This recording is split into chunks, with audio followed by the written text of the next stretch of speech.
Hello YouTubers, welcome to my channel. Captain Brad here. As you know, I got this nitro out of Georgia and I've been turning it around and making it the way I want it to be rigged up, and then fixing some problems and stuff, but it's little things, nothing big. I had to put all new batteries in it, had to drain the fuel because the fuel was old, put all new fuel in it, and I'm going to show you something I did because I had to, because of the great trolling motor that's on it. Yeah, I got a cover over the engine, but anyway, no big deal. I'll show you about that later on, but I want you to see this video. Let me just swing you right around here now. All right. This thing came with a really quietest trolling motor I think I've ever used. In fact, sometimes, other than it moving, you really don't know the darn thing's turned on. But anyway, it came with the HDS Live 12 mounted on the console, and I put the 9 that was up here, HDS Live 9, on the console, and put the 12 up here. But I built this stand. If you look at some of my previous videos, I built this stand so that the depth finder will sit like this here, and you can sit right there or stand there, and you could actually move it, work it, or whatever you want to. Yeah, anyway, the problem I had was the forward-facing sonar transducer was mounted right here, even though this motor guide has a great transducer right there. It's not hooked up. But anyway, I have found some problems with it, and like nothing wrong with it. I'm just not used to the motor guide at all. And this thing is pinpoint, quiet. It'll follow and track the trail that you leave. It's fully remote control. You got a foot pedal that's remote control, no wires.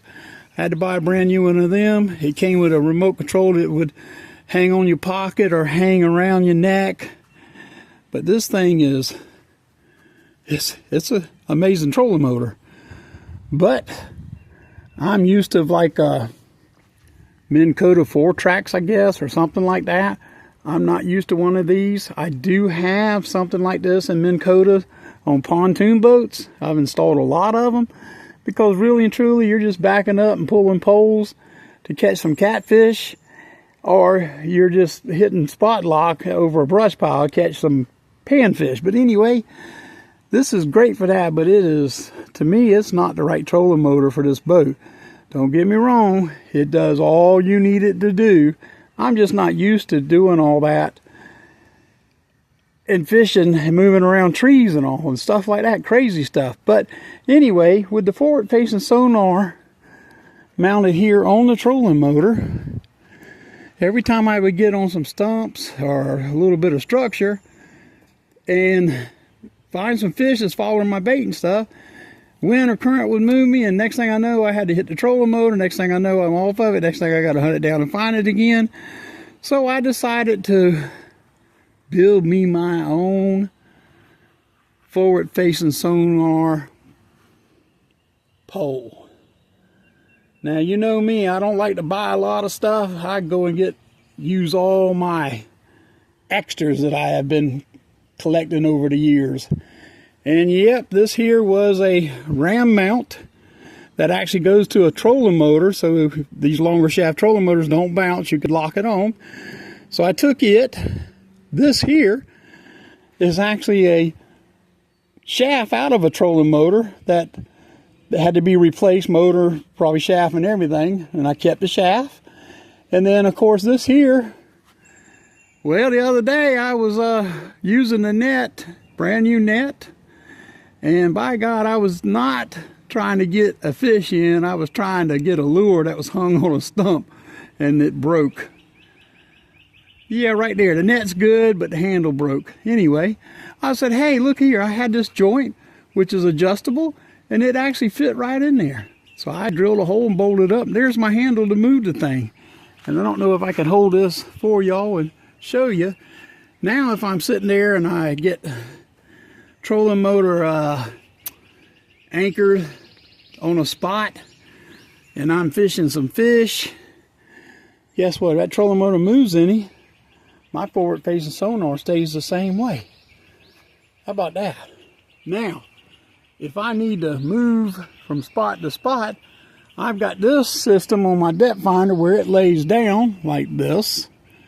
And I have an extra strap, as you see over there. If it's going to be rough, I can pull across it to here and strap it down.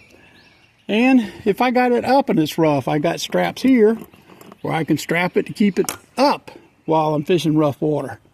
Anyway, the idea of this here is, guess what? All I got to do now is loosen this and spin it around and lay it all the way back here.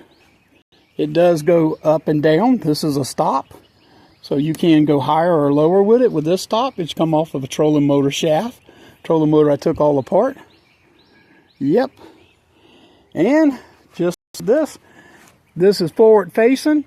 And all I want to do is say I want to go to perspective mode. All I got to do is loosen this up, spring that bracket up, which will put it facing this way, and adjust this one a little bit, and I got easy as pie prospective mode, I guess is the way they want to call it. Anyway, all right, everybody, don't forget, subscribe to my channel. I need the subscribers. I don't know how these people are getting millions of subscribers, and I'm having trouble getting up to 1,000.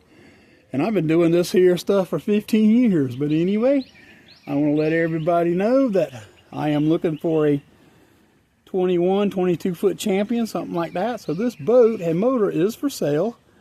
And $6,000. It's got a great trailer. Pulled it all the way from Georgia with no problems.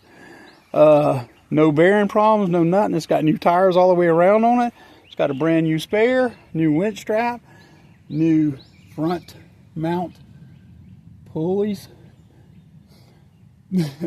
Pulleys? I don't know. Anyway, I should have said pulleys, but let's go. Yep. Rollers. Anyway. All right. It is a black and red, black carpet. Carpet is, okay. I hit it with a pressure washer to clean it up, but seats are okay. They're not ripped up real bad.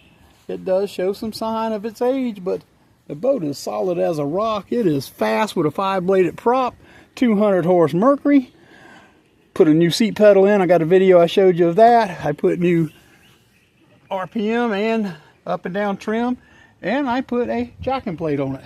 So anyway, yep. I'm waiting on a piece for my cowling over there that'll latch it down better. You can see the new jacking plate. And of course, it's $6,000 without the depth finders or the transducers. And if you want them with all that, it's $15,000. All right, guys, don't forget, like and subscribe to my channel. We are out. Bam.